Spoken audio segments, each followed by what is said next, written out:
Saudara-saudariku yang terkasih, salam jumpa kembali dengan saya Romo Dominikus Dinong Ordo Karmel. Saya akan memberikan renungan pendek berdasarkan bacaan Injil dari hari Minggu biasa yang ke-16. Marilah kita mempersiapkan hati kita untuk mendengarkan sabda Tuhan. Saya akan membacakan bacaan Injil yang singkat. Tuhan sertamu dan sertamu juga. Inilah Injil Yesus Kristus menurut Matius. Dimuliakanlah Tuhan.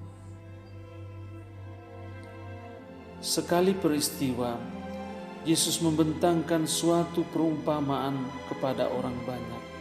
Katanya, hal kerajaan surga itu seumpama orang yang menaburkan benih baik di ladangnya.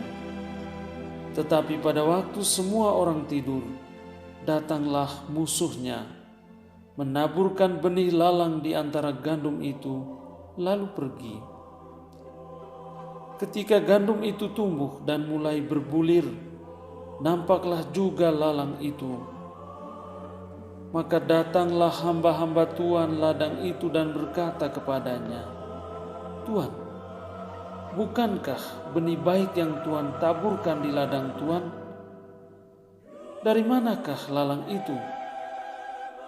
Jawab Tuhan itu, seorang musuh yang melakukannya. Lalu berkatalah hamba-hamba itu, maukah Tuhan supaya kami pergi mencabuti lalang itu? Tetapi ia berkata, jangan, sebab mungkin gandum itu ikut tercabut pada waktu kamu mencabuti lalangnya. Biarkanlah keduanya tumbuh bersama sampai waktu menuai tiba. Pada waktu itu aku akan berkata kepada para penuai, kumpulkanlah dahulu lalang itu dan ikatlah berberkas-berkas untuk dibakar. Kemudian kumpulkanlah gandumnya ke dalam lumbungku. Demikianlah Injil Tuhan. Terpujilah Kristus. Saudara-saudariku yang terkasih dalam Tuhan Yesus, bacaan Injil pada minggu ini menyuguhkan kepada kita 3 perumpamaan tentang lalang di antara gandum, tentang biji sesawi, dan tentang ragi. Dan ketiga-tiganya berbicara tentang kerajaan surga. Saya memilih perumpamaan tentang lalang di antara gandum, sebagaimana yang kita dengar dari bacaan Injil singkat tadi, untuk menjadi bahan permenungan bagi kita minggu ini.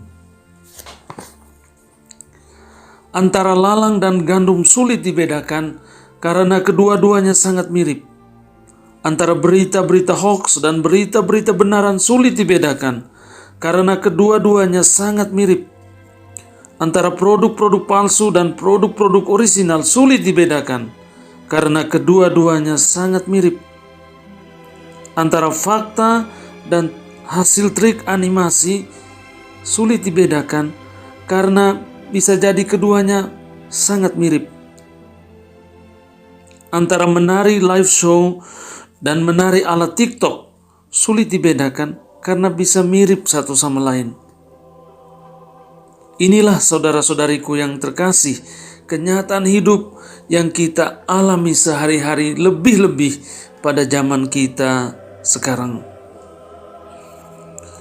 Kita perlu waktu untuk mengecek kebenarannya, perlu waktu untuk mencari keterangan lebih lanjut dan membuat verifikasi, perlu waktu untuk mengerti mana yang baik, mana yang salah.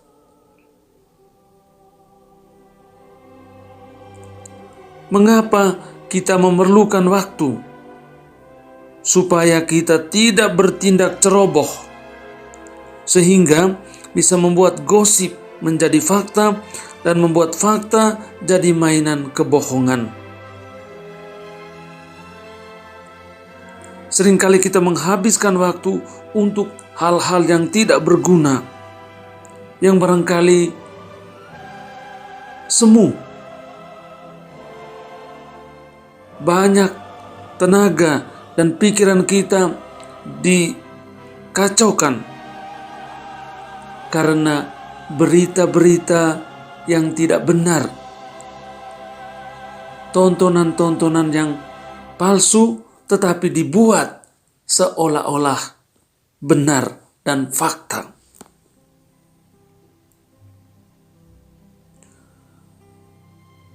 Kita memerlukan waktu untuk bisa memisahkannya, bisa membedakannya, supaya seperti gandum jangan sampai tercabut bersama lalang.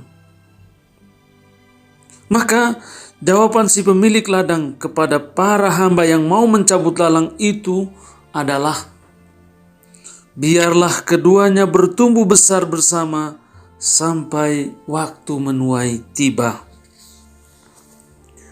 Gandum akan dikumpulkan, lalang akan dibuang dan dibakar. Gandumlah yang dibutuhkan dan berguna, sementara lalang tidak dibutuhkan, dikumpulkan untuk dibuang dan tidak berguna. Ada begitu banyak informasi, berita, ilmu-ilmu baru, tips-tips baru tentang kehidupan. Begitu banyak tawaran, begitu banyak barang membanjiri kehidupan kita. Akan tetapi kemampuan kita untuk membeli terbatas. Kemampuan akal budi kita juga terbatas untuk bisa mengingat dan menampung semua informasi.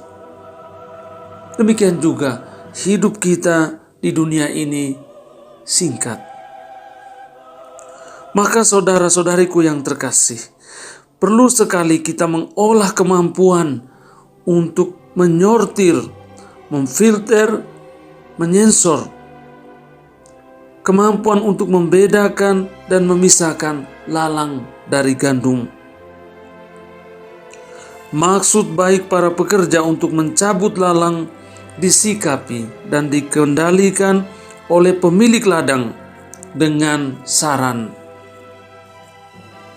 biarlah keduanya tumbuh bersama sampai pada waktu menuai tiba. Maksud baik harus dikerjakan tepat waktu dan tepat sasar. Banyak contoh bagaimana gandum atau hal-hal yang baik ikut dikorbankan karena demi satu proyek, demi target, demi hasil yang instan, dan karena kecerobohan. Misalnya, orang mau membangun sebuah pabrik atau penambangan, memang bertujuan baik untuk membantu kehidupan ekonomi masyarakat di sekitarnya. Tetapi kemudian hal-hal yang baik, gandum yang telah tumbuh bisa dihancurkan, pemukiman warga bisa digusur, kebudayaan dimusnahkan, lingkungan hidup menjadi rusak. Kerajaan surga ditanam di tengah-tengah ladang kehidupan manusia dan bertumbuh bersama dengan lalang yang ditanam oleh musuh. Kerajaan surga tetap tumbuh, bahkan menjadi besar, dan pada waktunya akan memperoleh kemenangan. Kerajaan surga setia mendampingi dinamika kehidupan manusia, kehidupan dunia, tetapi kemudian kerajaan surgalah yang menang. Dia seperti gandum yang dikumpulkan dan disimpan di dalam lumbung. Amin.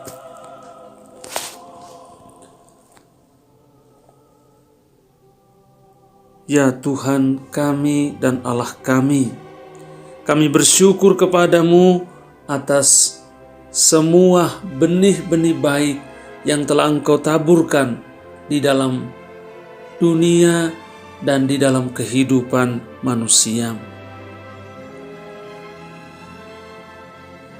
Kami telah bertumbuh di tengah-tengah dunia, di tengah-tengah alam ciptaan-Mu. Semoga sekalipun ada begitu banyak lalang yang ditaburkan oleh musuh-musuh, berkat perhatian dan kuasa-Mu, hal-hal yang baik, hal-hal yang berguna, hal-hal yang sejati untuk kehidupan manusia tetap tumbuh, mekar, dan subur, dan menghasilkan buah berlimpah bagi kehidupan manusia. Amin.